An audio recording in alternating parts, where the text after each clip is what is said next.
Request भी करता हूँ कि और वज़ीर आला पंजाब से भी रिक्वेस्ट करता हूँ और वज़ीर आज़म से भी रिक्वेस्ट करता हूँ कि मेहरबानी करें, हम जैसे गरीब बंदों को तकरीबन इतना कर दें कि वो अपने घर में कोई थोड़ा बहुत खाने के लिए तो कर सकें ना। यहाँ के जो MNA MP जो भी हैं यहाँ पे काउंसलर वगैरह सबसे मिला हूँ, मगर किसी ने मेरी कोई फरियाद नहीं सुनी।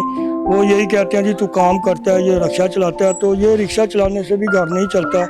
और मैंने बड़ी मुश्किल से बच्चों को पढ़ा रहा हूँ, लिखा रहा हूँ। बेटियाँ भी मेरी पढ़ी हैं, बेटे भी मेरे पढ़े हैं। जो बड़ा बेटा उसको मैंने पढ़ाया, 12 जमातें करवाई हैं, 10वीं का सर्टिफिकेट है, मगर नौकरी नहीं मिली।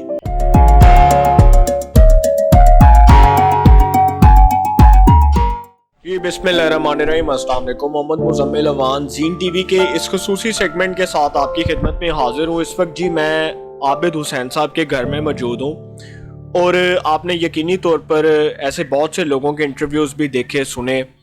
ये एक वाहिद घर है जिसके ये वाहिद कफ़ील हैं और इस वक्त ये रिक्शा चलाते हैं, टांग से माजूर हैं और बड़े कठिन और मुश्किल हालात में भी हिम्मत नहीं हारी, काम किया, बड़ी लगन और बहादुरी के साथ काम किया। और उसके बाद जो हालात पैदा हो चुके हैं, घर में खाने तक के पैसे नहीं हैं और बड़े मुश्किल हालात हैं, तो इन मुश्किल हालात में भी वो हिम्मत नहीं हार रहे और काम कर रहे हैं। और डेफिनेटली जो मेहनत करता है मेहनत का फल मिलता है। लेकिन उनकी कहानी उन्हीं की ज़ुबानी सुनेंगे, वो हुकूमत से क्या इल्तिजा करेंगे, रियासत वक्त से क्या इल्तिजा करेंगे और वो इस हवाले से अपना क्या मौक़िफ़ रखेंगे। जी अस्सलाम वालेकुम। जी सर, सबसे पहले तो बहुत शुक्रिया, आपने अपना कीमती वक्त दिया। आबिद हुसैन साहब ये बताएं, बहुत सालों से आप रिक्शा चला रहे हैं और बड़े मुश्किल हालात आ चुके हैं आपके घर में, अब राशन तक के जो है वो पैसे नहीं हैं, तो सर ये इतने बुरे जो हालात आए हैं उसमें भी आपने हिम्मत नहीं हारी, इस हवाले से आप कुछ कहना चाहेंगे? जी इंशाल्लाह मैं ज़रूर कहना चाह रहा हूँ कि ये जितने भी लोग हैं ना, मैं उनको ये पैगाम देना चाहता हूँ, माजूर ख़ास तौर पे माजूरों को, ये जो मांग कर अपना जाते हैं, मैं इनको पहले तो ये पैगाम देना चाहता हूँ कि अपनी ना मेहनत और मजदूरी मशक्क़त करें और उसी में सब कुछ है, अल्लाह ताला बरकत डालता है। मगर आजकल हालात के जो देखा जाए मद्देनज़र रखा है कि भी सवारी के पास पैसे नहीं हैं और इतने ज़्यादा मुश्किल हालात हो गए हैं कि पहले मैं कुछ थोड़े बहुत पैसे कमा लेता था, तो अब तो वो भी नहीं। अब तो तकरीबन 600, 700, 800 इतने पैसे आते हैं, उसमें तो गुजारा नहीं होता। 6 बेटियां मेरी और 4 बेटे हैं और मैंने बड़ी मुश्किल से बच्चों को पढ़ा रहा हूँ, लिखा रहा हूँ। बेटियां भी मेरी पढ़ी हैं, बेटे भी मेरे पढ़े हैं और जो बड़ा बेटा उसको मैंने पढ़ाया, 12 जमातें करवाई हैं, 10वीं का सर्टिफिकेट है, मगर नौकरी नहीं मिली। बहुत से लोगों को मैंने अप्लाई किया है मगर बच्चों को नौकरी नहीं मिली। अच्छा ये बताएं कि अब आप जो काम कर रहे हैं, रिक्शा चला रहे हैं, आप बता रहे हैं कि इसमें भी आपको वो बचत नहीं है, तो इतने साल से आप मेहनत कर रहे हैं, आप हुकूमत से कोई इल्तिजा करना चाहेंगे, हुकूमत वक्त से कि कोई आपकी मदद करे या हुकूमती नुमाइंदगान जो आपकी बात सुन रहे हैं वो आपकी बात पर गौर व फिक्र करें? जी मैं ये कहना चाह रहा हूँ कि वज़ीर आला पंजाब से मेरी रिक्वेस्ट है कि वो हमारी मदद करें, ताकि ये हमारा एक छोटा सा घर है, एक 8 फुट का चौड़ा और 45 लंबाई है। गली में हम रहते हैं, 10-12 जी हम रहते हैं, तो बड़ी मुश्किल से गुजारा होता है। तो सर घर में राशन का क्या करते हैं? जब घर में कई बार राशन के पैसे नहीं होते, खाने पीने के पैसे नहीं होते, तो फिर कैसे गुजारा करते हैं? वो इस तरह होता है कि सबसे पहले तो अल्लाह से मांगते हैं, उसके बाद हमारे पास ना हमारे हमसाए में वो अपना मलक साहब हैं, वो कुछ थोड़ा बहुत राशन दे देते हैं, तो उससे गुजारा हो जाता है। मगर ये है कि वो कब तक करते हैं, वो कब तक करेंगे। आपने बेनज़ीर इनकम सपोर्ट प्रोग्राम के लिए अप्लाई किया, जो गरीबों के लिए एक प्रोग्राम निकाला गया कि गरीब लोग, मुस्तहिक अफराद जो हैं वो उसके लिए अप्लाई कर सकते हैं और उनको माहाना जो है 15 से 20 हज़ार रुपया मिलता है? जी वो अप्लाई तो किया हुआ, मेरी बेगम के लगे हुए थे पैसे, तो ये कुछ अरसे से बंद हुए हैं, वो भी नहीं आ रहे। उसकी क्या वजह?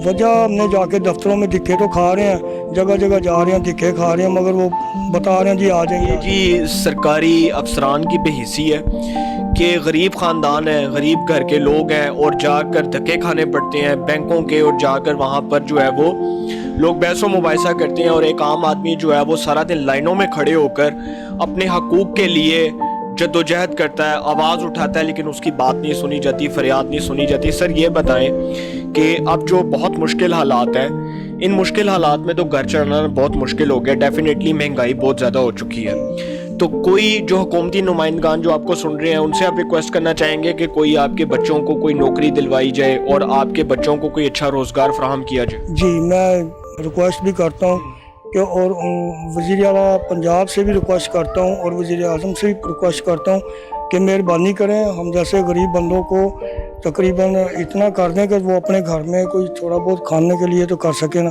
تو یہاں تک کہ یہ جو جتنے معذور آدمی ہیں یا جو بزرگ آدمی ہیں باہر کے ملکوں میں ان کو تو گھر بیٹھے ہر چیز ملتی ہے. سر یہاں پر جو ہماری حکومتیں ہیں وہ معذور افراد کے لیے اسپیشل ایک الاؤنس کا پیکج کا بھی اعلان کرتی ہیں, تو آپ کو آج تک حکومت نے آپ کی کوئی بات سنی, آپ کی فریاد سنی یا آپ نے اس حوالے سے کوئی اپنے اقدامات اٹھائے؟ جی نہیں, میں کافی بندوں سے ملا ہوں, یہاں تک کہ یہاں کے جو MNA MP جو بھی ہیں یہاں پہ کونسلر وغیرہ سب سے ملا ہوں, مگر کسی نے میری کوئی فریاد نہیں سنی. وہ یہی کہتے ہیں جی تو کام کرتا ہے, یہ رکشہ چلاتا ہے, تو یہ رکشہ چلانے سے بھی گھر نہیں چلتا, تو بس وہ اس طرح دکھے کھانے پڑتے ہیں. سر آخر میں سر آپ کچھ کہنا چاہیں گے کہ حکومتی نمائندگان سے کچھ کہنا چاہیں گے, اپنا پیغام دینا چاہیں گے اور اپنا کانٹیکٹ نمبر بھی بتا دیں کہ جو لوگ فی سبیل اللہ آپ کے لیے جتنا کر سکتے ہیں وہ آپ سے رابطہ کر سکیں اور آپ سے رابطہ کرنے کے بعد آپ کو کوئی راشن پیکج بنا دیں یا آپ کا ماہانہ جتنا بھی خرچہ ہے اس کی ذمہ داری اٹھا لیں. جی سر, اگر مہربانی ہوگی اللہ کے بندوں کی جو میرے ساتھ ایسا تعاون کریں گے تو میں ان کا شکر گزار, پہلے تو اللہ کا پھر بعد میں ان کا شکر گزار رہوں گا. کہ یہ کہ میرا نمبر جو ہے نا وہ 0321 41 98 150 نمبر ہے, عابد حسین میرا نام ہے. تو میں حکومت سے بھی ریکویسٹ کرتا ہوں خدارا ہم جیسے معذوروں کو گھر میں بیٹھے کوئی اتنا کریں کہ تاکہ ان کو کہیں کسی کے آگے ہاتھ پھیلانا نہ پڑے اور وہ مجبور نہ ہوں, وہ اپنے بیوی بچوں کو باعزت طریقے سے اپنے گھر میں بیٹھے دے سکیں. تو یہ حکومت کا فرض بنتا ہے کہ جتنے بھی بزرگ آدمی ہیں اور ڈسیبل ہیں ان کو گھر میں یہ ہونا چاہیے, گھر میں بیٹھے ان کا وظیفہ یا کوئی ایسی چیز ہونی چاہیے تاکہ وہ اپنے گھر میں کسی قسم کے پریشان ہو. ایک دوسری بات یہ ہے سر کہ میرا گھر کا 1 میٹر 1 کمرہ آپ دیکھ لیں, اس کمرے میں آپ دیکھیں گے 1 بلب 1 پنکھا ہے اور اندر جا کے دیکھ لیں 1 ہی کمرہ ہے.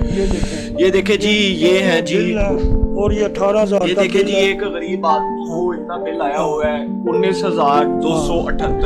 ہاں جی, اس کے بعد آپ اندازہ لگا لیں کہ اتنے بل ہیں, ایک جگہ پہ 30,000 آیا ہوا ہے, ایک جگہ پہ 25,000. تو یہ جتنے بلز ہیں یہ حکومت کو خود بھی اس بات کا احساس کرنا چاہیے کہ غریب آدمی جس کی دہاڑی ماہانہ جو ہے وہ 10-12 ہزار ہے, وہ اپنا خرچہ کیسے پورا کرے گا, گھر کیسے چلائے گا, بجلی کے اخراجات, گیس کے اخراجات, پانی کا بجلی کا بل, یہ سارا کچھ کیسے پورا کرے گا.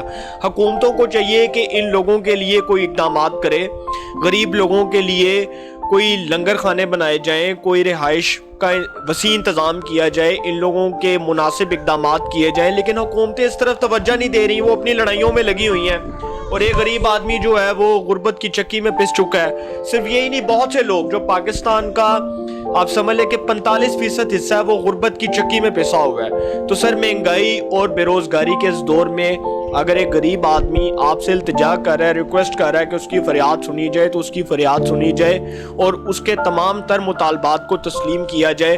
اور صرف یہی نہیں بلکہ وہ لوگ جو مانگتے ہیں سڑکوں پر بیکاریوں کی طرح سارا دن مانگتے ہیں, ان کو بھی یہ نصیحت کر رہے ہیں عابد حسین صاحب کہ وہ بھی کام کریں اور مشکل حالات میں یہ کام کر رہے ہیں, اپنا گھر چلا رہے ہیں, معذور ہیں اور معذور ہونے کے باوجود رکشہ چلا کر اپنے بیوی بچوں کا پیٹ پال رہے ہیں اور گھر چلا رہے ہیں. تو سر ایسے لوگوں کی فریاد سنیں اور ایسے لوگوں کے مطالبات کو تسلیم کریں اور ان کے بچوں کو روزگار فراہم کیا جائے, نوکریاں دی جائیں, ان غریب لوگوں کی آواز بنا جائے. تو انشاءاللہ جی ایک نئے سیگمنٹ کے ساتھ پھر ملاقات ہوگی. اپنا بہت خیال رکھیے گا. اللہ نے